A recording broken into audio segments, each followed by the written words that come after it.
के एक बड़े कोचिंग संचालक ने भगवान हनुमान के ऊपर टिप्पणी कर दिया और उसने ये कहा कि अगर हनुमान जी चाहते तो इतना बड़ा युद्ध राम रावण का नहीं होता, सोने की लंका नहीं जलाई जाती और युद्ध टल जाता। सीता जी को हनुमान जी अगर पराक्रमी थे, पौरुषवान थे, बलशाली थे तो ऐसे ही ला सकते थे जिससे युद्ध टाला जा सकता था। अब उन महोदय को कौन बताए कि तुम्हारे कहने से हनुमान जी काम करेंगे, तुम्हारे विवेक से हनुमान जी काम करेंगे।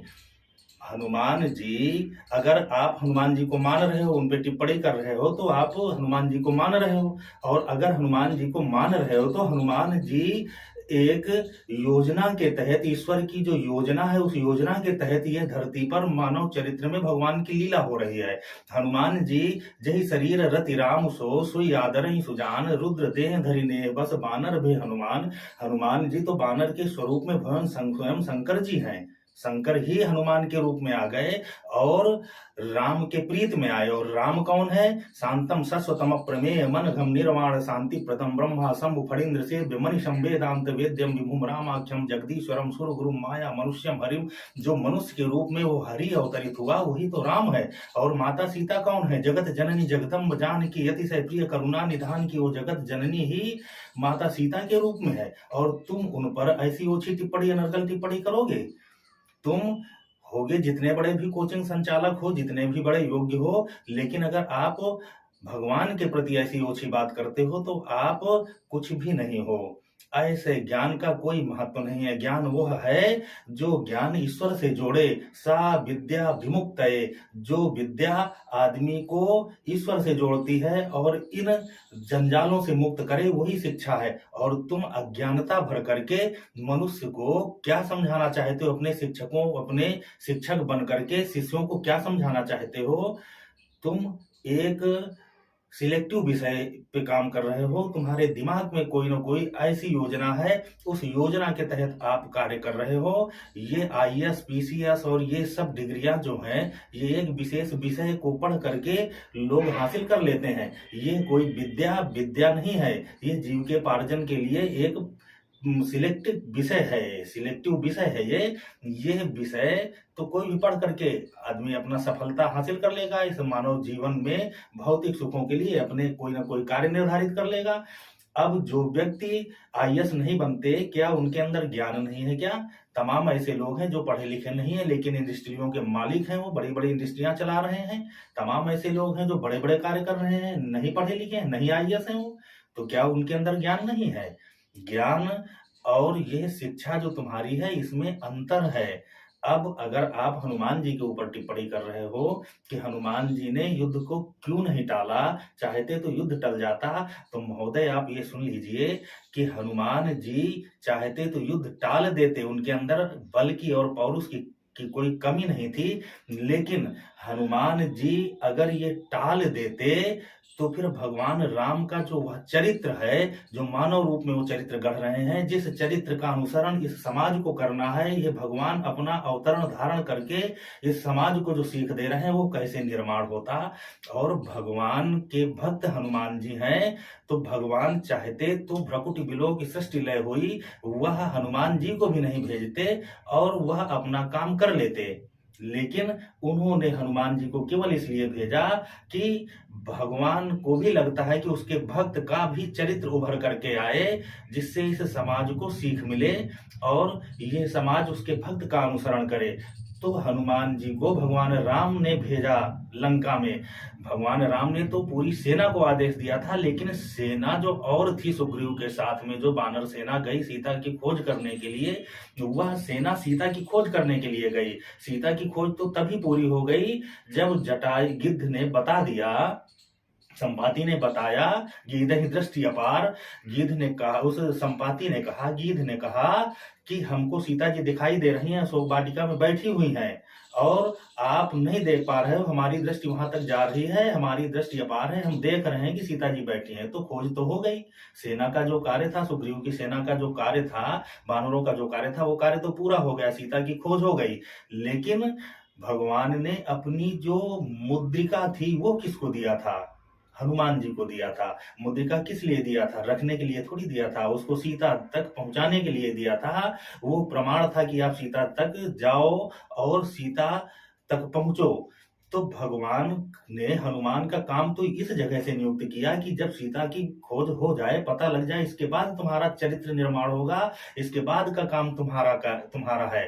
तो हनुमान जी अब अपना काम कर रहे हैं। यहां से हनुमान जी अपना काम शुरू करते हैं।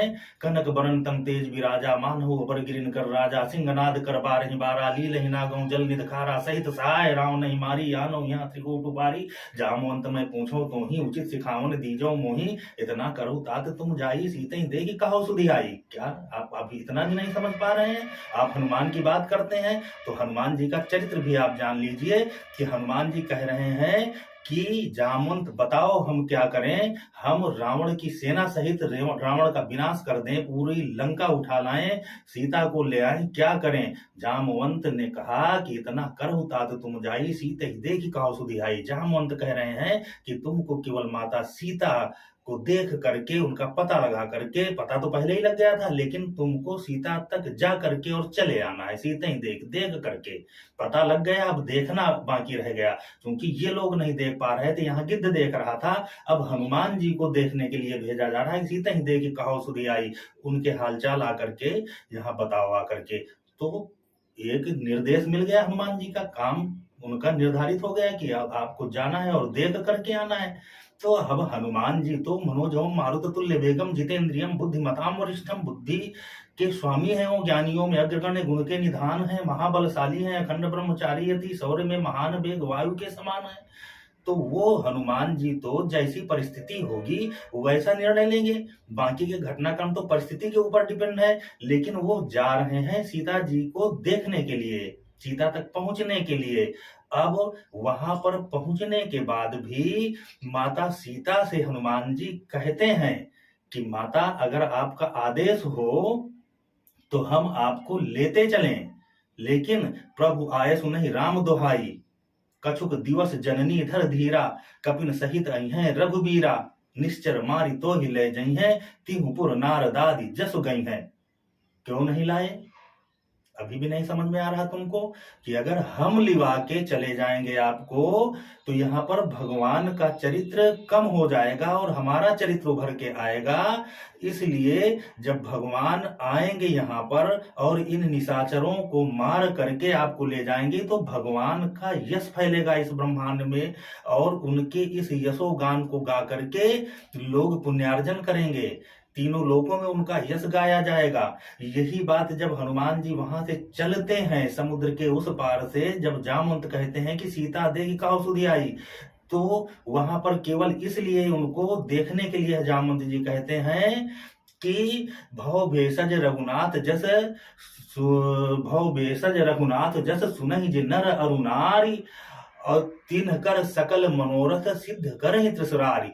तुमको करना क्या है कि कपिसेन संग संहारी, निश्चर राम सीते ही आनी है, त्रैलोक पावन सुजस सुनि नारदाद बखानी है, जो सुनत गावत कहत समझत परम पद नर पावई, रघुबीर पथ पाथोज मधुकर दास तुलसी गावई, भव भेषज रघुनाथ जस सुनहि जे नर अरु नारी, तिनकर सकल मनोरथ सिद्ध करहि त्रिसुरारी। ये बात जामवंत ने कह दिया।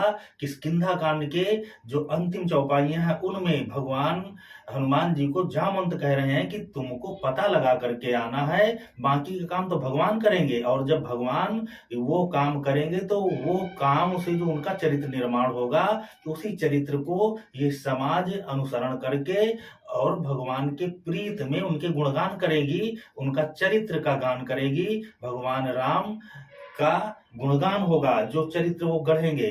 तो वहां पर भी जामवंत ने मना कर दिया कि आपको देख करके आना है, और यहाँ पर जब हनुमान जी पहुंच गए तब भी वहां पर यही बात आई कि निश्चर मारी तो ही ले जाई हैं, तुम्हें माता भगवती भगवान सीता श्री राम जी स्वयं आकर के ले जाएंगे, तब उनके चरित्र का जो निर्माण होगा। निश्चर मारी तो ही ले जाई हैं, तिहुपुर नारदादी जसु गई हैं। जब वह ये कार्य करेंगे, तुम्हें ले जाएंगे निश्चरों को मार करके, तो उस चरित्र को तीनों लोकों में गाया जाएगा।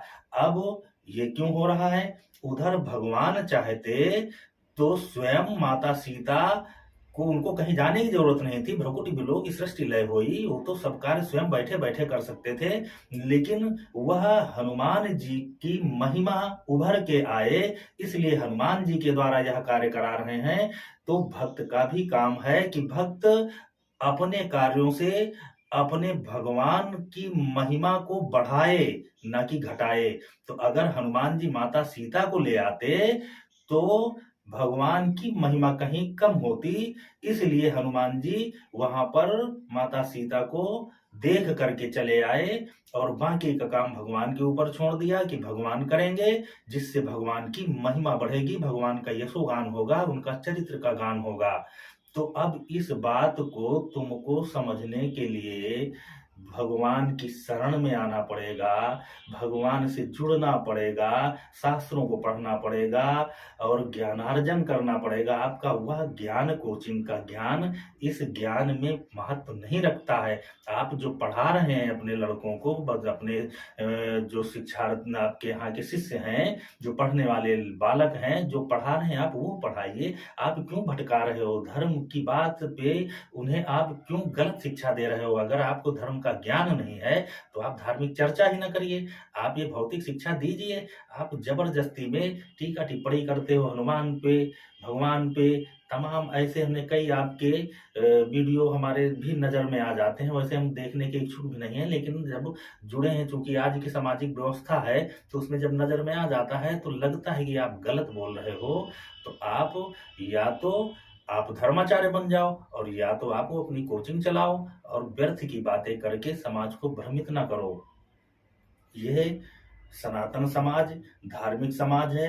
यह अपने जीविकोपार्जन की भी शिक्षा ग्रहण करता है और अपने संस्कार और आने वाली पीढ़ी को संस्कार देने के लिए धार्मिक शिक्षा भी ग्रहण करता है। तो जो धार्मिक व्यक्ति हैं उनको पता है कि तुम ये बात गलत कर रहे हो और गलत शिक्षा दे रहे हो। आपकी उस शिक्षा से लोग आईएएस बनते होंगे, लेकिन आईएएस बनना ही बहुत बड़े ज्ञानी हो जाना नहीं है। आईएएस बन गए, ज्ञान है, एक विशेष विषय पे आप पढ़ करके आईएएस बन गए, ज्ञानी हैं आप, लेकिन आप परम ज्ञानी थोड़ी हो गए। आपको जो व्यक्ति जिस चीज की शिक्षा दे रहा है, जिस विषय पे जो व्यक्ति पारंगत है उस विषय की बात करेगा। अब किसी डॉक्टर से फर्नीचर की बात करोगे तो डॉक्टर फर्नीचर जोड़ने की क्या बात बताएगा? किसी फर्नीचर वाले से आप ऑपरेशन की सर्जरी की बात करोगे, वो बेचारा क्या बताएगा? तो जिसका जो विषय है उसको रहने दो। आप जबरदस्ती हर विषय पे टांग अड़ाने से क्या फायदा है? आप भ्रमित कर रहे हो समाज को। तो ये बात हम केवल अपने उन लोगों के लिए कह रहे हैं जो लोग ईश्वर पे आस्था रखते हैं, भगवान पे भरोसा रखते हैं, उनके लिए है। यह बात हम केवल अपने ईश्वर से जुड़े लोगों के लिए कह रहे हैं। जो लोग कुतर्क करते हैं उनके लिए हमारी कोई बात नहीं है, ना हम उनसे कोई बात कर रहे हैं, ना उनके लिए कोई हमारे पास विषय है। उन ऐसे कुतर्की लोगों के बातों का असर हमारे जो आध्यात्मिक लोग हैं, जो ईश्वर से जुड़े लोग हैं, भगवान पे भरोसा करने वाले लोग हैं, उनके मस्तिष्क पर गलत प्रभाव न डाले। बस इस वीडियो का यही उद्देश्य है कि वो लोग जाने कि आप इनसे शिक्षा, भौतिक शिक्षा तो लो, लेकिन ये आध्यात्मिक शिक्षा के लायक नहीं है, जिनसे आप अपने धार्मिक शिक्षा की उम्मीद न करो। धार्मिक शिक्षा शास्त्रों में है, आप शास्त्र पढ़ो और उनका चिंतन करो, मनन करो और भौतिक शिक्षा पढ़ करके आप अब सफल हो, अपने इस भौतिक जीवन को सफल बनाओ, आप आर्थिक सामाजिक स्तर बढ़ाओ और शास्त्र पढ़ करके, धर्म को जान करके आध्यात्मिक चिंतन अपना बढ़ाओ। आध्यात्मिक और आर्थिक दोनों उन्नति होना चाहिए। जय माता रानी, जय माता।